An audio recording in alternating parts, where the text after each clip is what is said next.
In a land forgotten by time, a young female Torvosaurus, Freya, searches for the perfect material to build her first nest.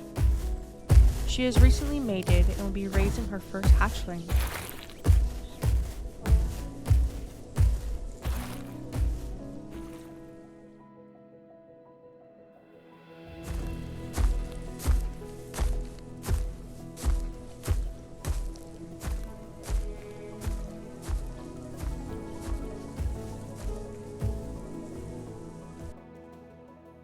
Freya has chosen a small nook surrounded by stone and trees to raise her young.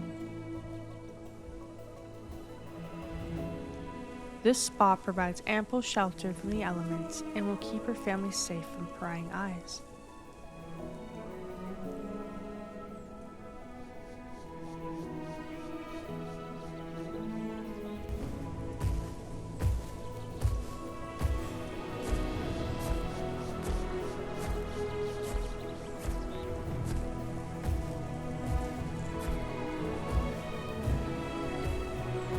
The hot summer sun makes the air dry, and Freya has to ensure she is hydrated so as to not grow weak in the coming days when she will be tending to her young.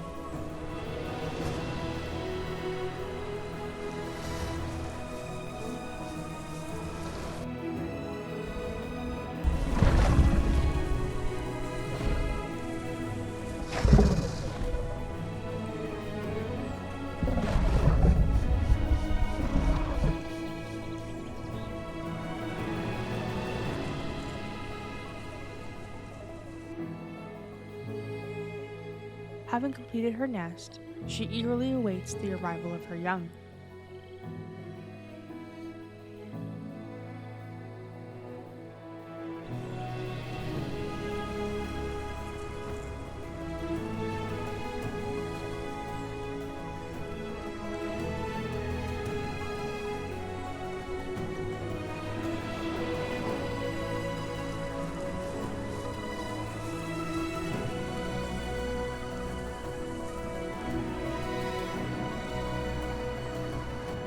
She is patient, although the excitement and anxiety swells within her. She has nothing to teach her how to be a mother, only her instincts that she trusts will guide her.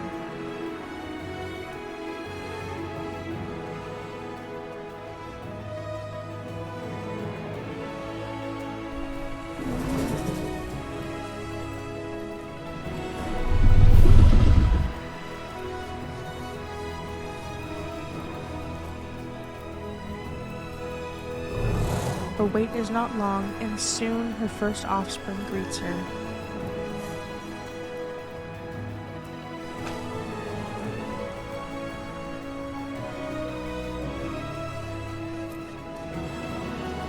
Freya has hatched a young male named Silas.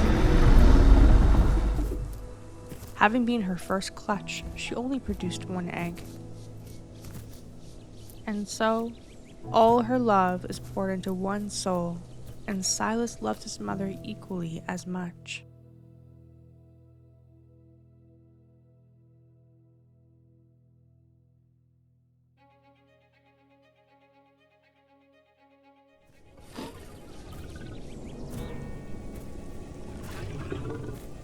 A week has passed, and Silas has grown restless in the nest.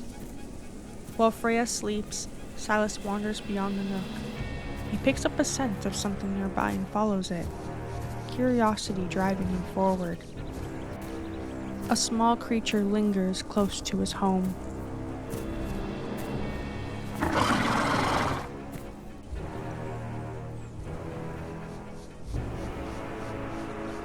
Freya is alert to Silas missing and smells the area to find his scent.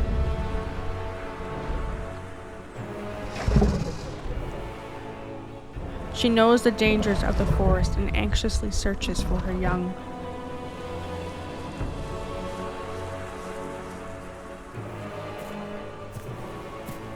The small creature, a Dynamasuchus, although weak to Freya, its deadly teeth would find Silas an easy victim. It picks up on the sound of Silas close by and begins to hunt him. But it seems to not be the only one hunting in the forest today. An elder male Metriacanthosaurus charges towards the Dynamasuchus. Both the Metri and the Dynamasuchus run straight towards the direction of Silas. Hearing the calls of Silas, Freya rushes towards his cries and spots the Metri headed in her direction.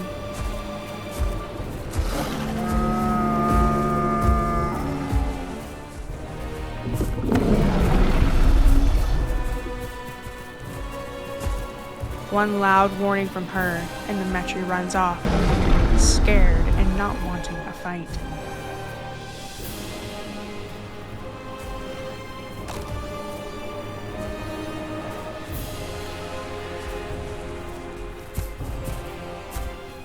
The Metri continues to flee, leaving Freya and Silas alone in the forest once more.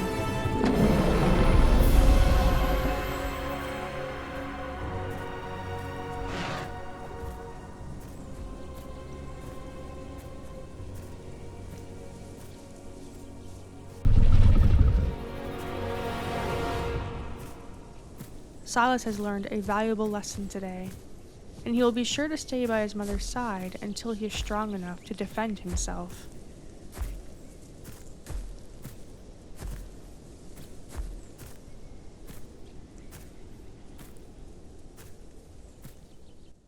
After a long day and the stressful events that occurred, Silas falls asleep peacefully under the watchful gaze of his mother. Freya stays alert for the Metri in case he returns.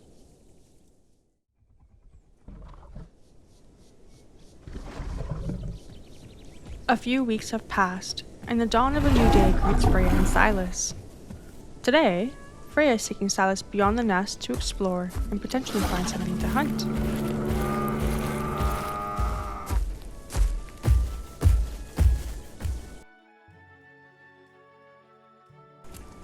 First, they must drink from the river before venturing off. Freya lays protectively in front of Silas so that no aquatic predators can seize an opportunity to drag him from the shore.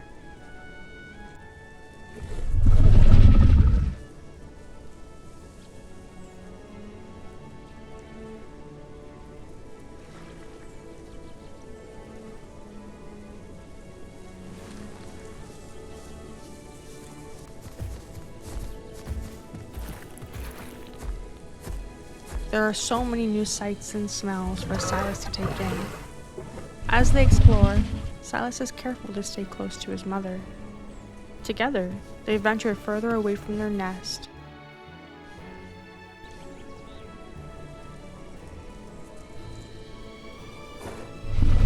Resting when they need to, they take their time making their way through the forest.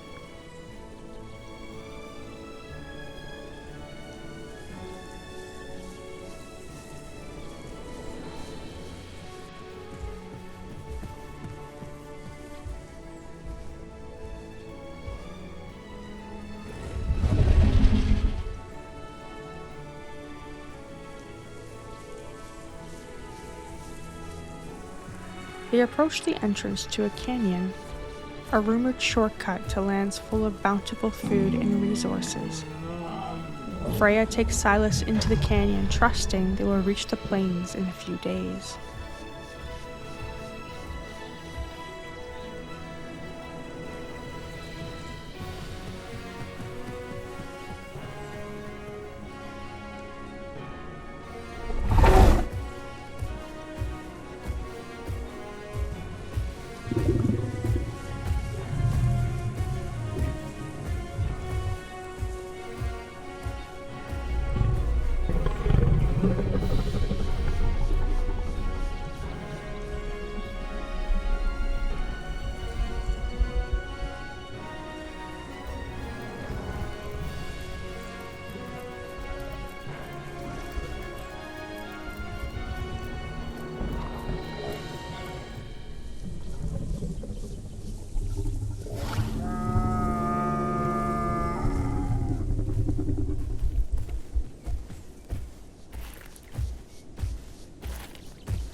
They rest together surrounded by tall stone walls.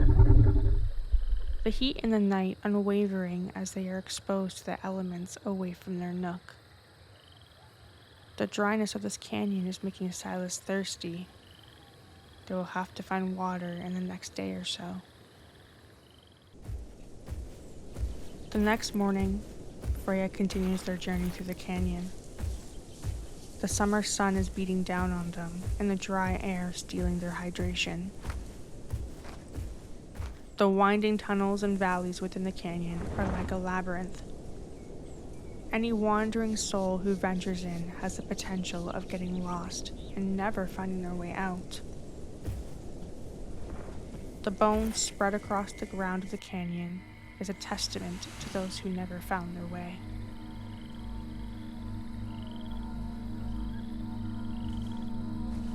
The ache of thirst makes itself known.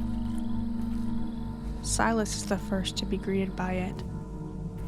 His body is tired and weak from the heat and exhaustion. He begins to fall behind as Freya pushes forward.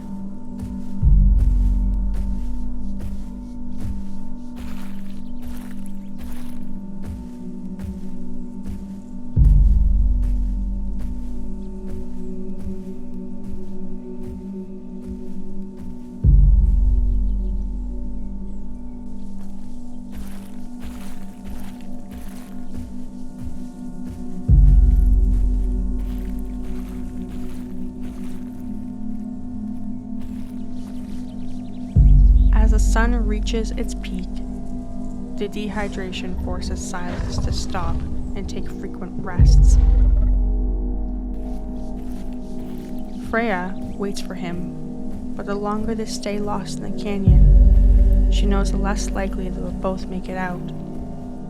She urges him to continue on as her own thirst is making each moment under the sun unbearable.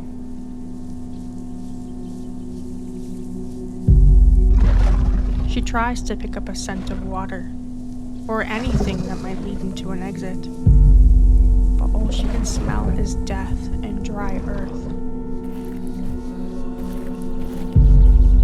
As the days go by, Silas and Freya only grow weaker. They approach a valley, the whispers of lost souls echoing through it. This valley's air tastes of death.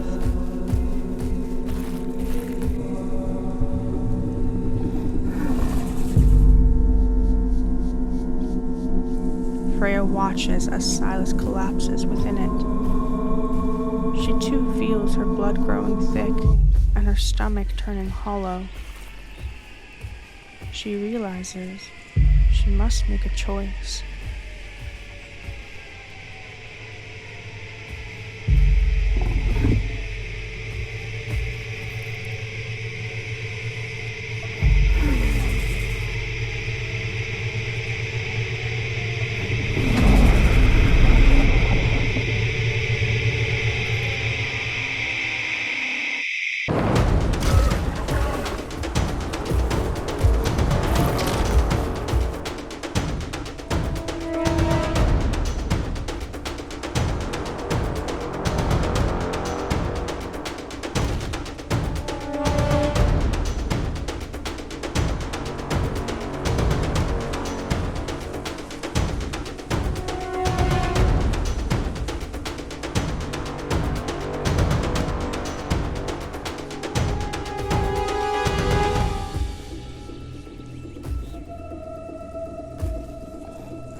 Silas's body will provide Freya enough moisture and nourishment for her to find her way out. Dehydration and starvation will push even the loyalist of beings to the edge.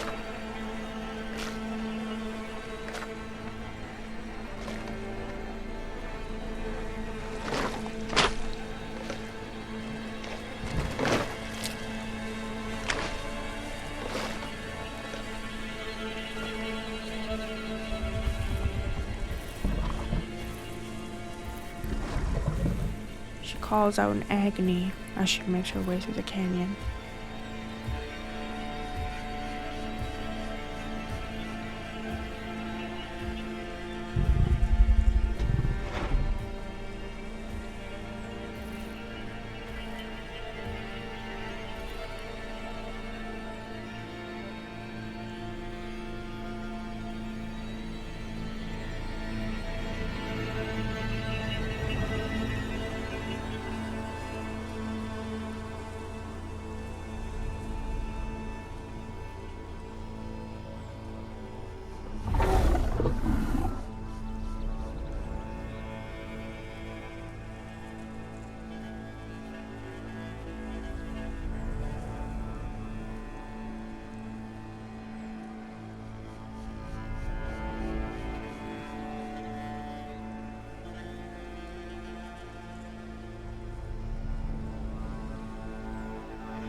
The next evening, she manages to find an exit.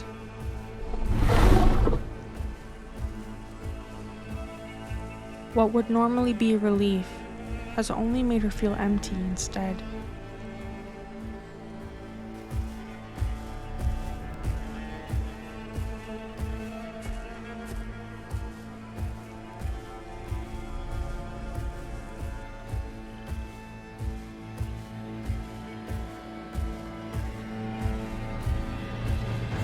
Soon she comes across a familiar river, a salvation to her as she greedily drinks the water she and Silas so desperately needed just days prior.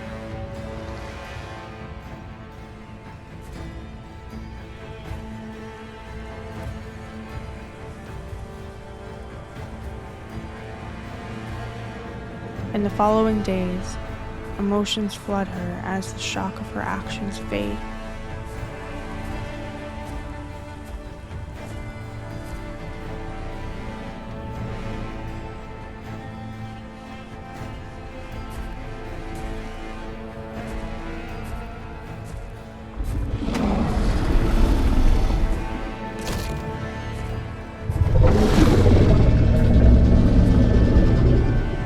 Anger, sadness, despair, and guilt weigh her down.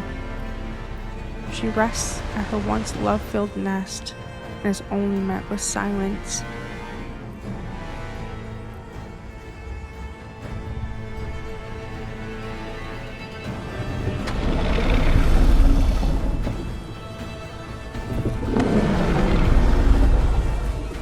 Her grief fills her mind as her dreams are only the moments that change her life forever.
Silas's voice echoes through the valleys within her soul. She falls asleep with him in her heart, unwilling to wake up again.